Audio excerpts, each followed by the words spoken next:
Pinagbabaklas ng mga otoridad ang mga tindahang nakahambalang sa kalsada sa Divisoria sa Maynila.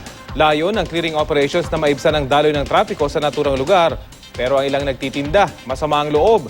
May ulat on the spot si Lay Aldo. Lay.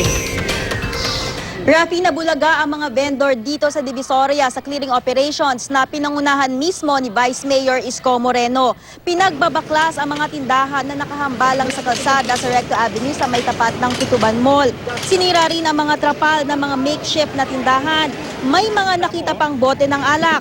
Dito sa bahaging ito ng Divisoria sa Recto Avenue, hanggang 1.5 meters lang mula sa bangketa ang pwedeng pagtayuan ng tindahan. Pwede rin sila doon sa Center Island. Kapag lumagpas sa itinakdang hangganan, babaklasin ang tindahan. Hindi naman kinukumpiska ang mga paninda o hinuhuli ang mga lumalabag na vendor, pera na lang kung sila ay umalma at manlaban.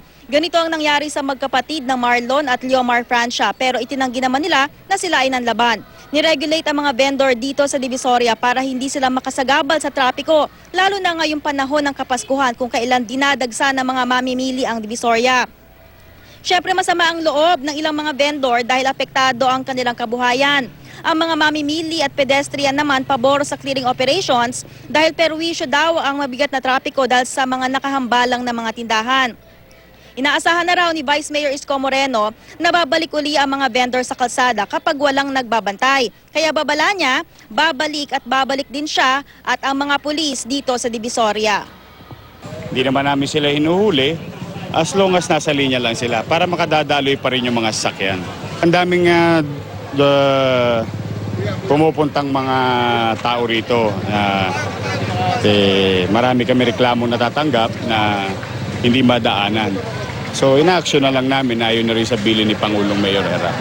Ma'am, walang magagawa ma'am. Utos ni Vice talaga wala tayong magagawa. Wala po tayong magagawa dyan Ayaw po nila kaming pagbigyan Pagbigyan man lang sana. Sana man lang pagbigyan kami. Ngayon lang naman, ilang araw na. Ito man, hindi naman kami sagabal sa traffic. Hindi po amin na.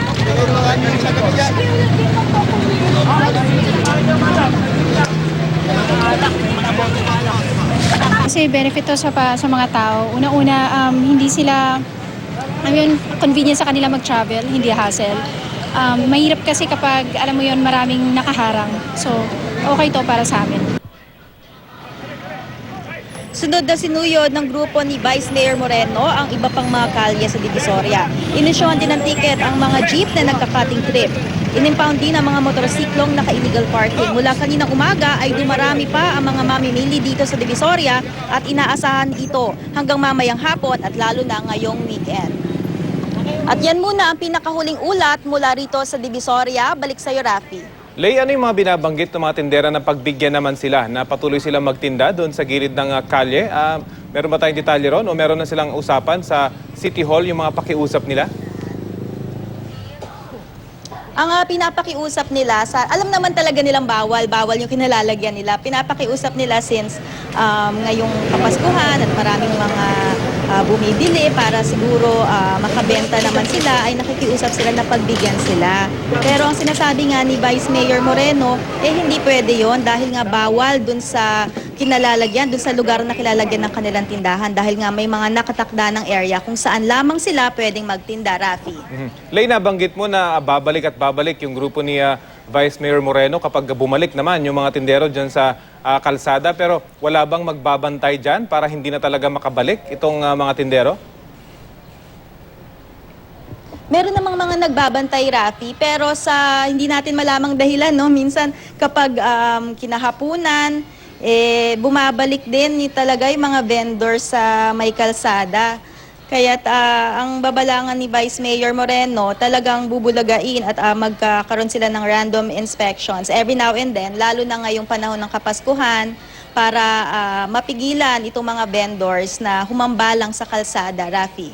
Nabanggit mo nga, Lay, hindi na bago ito at isa sa mga ating narinig lagi, merong kakutsabang mga otoridad dyan sa lugar. May nabanggit ba si Vice Mayor kung iimbestigahan niya yung mga nangungunsinting kundi man ng mga taga City Hall, mga membro mismo ng pulisya dyan, Lay?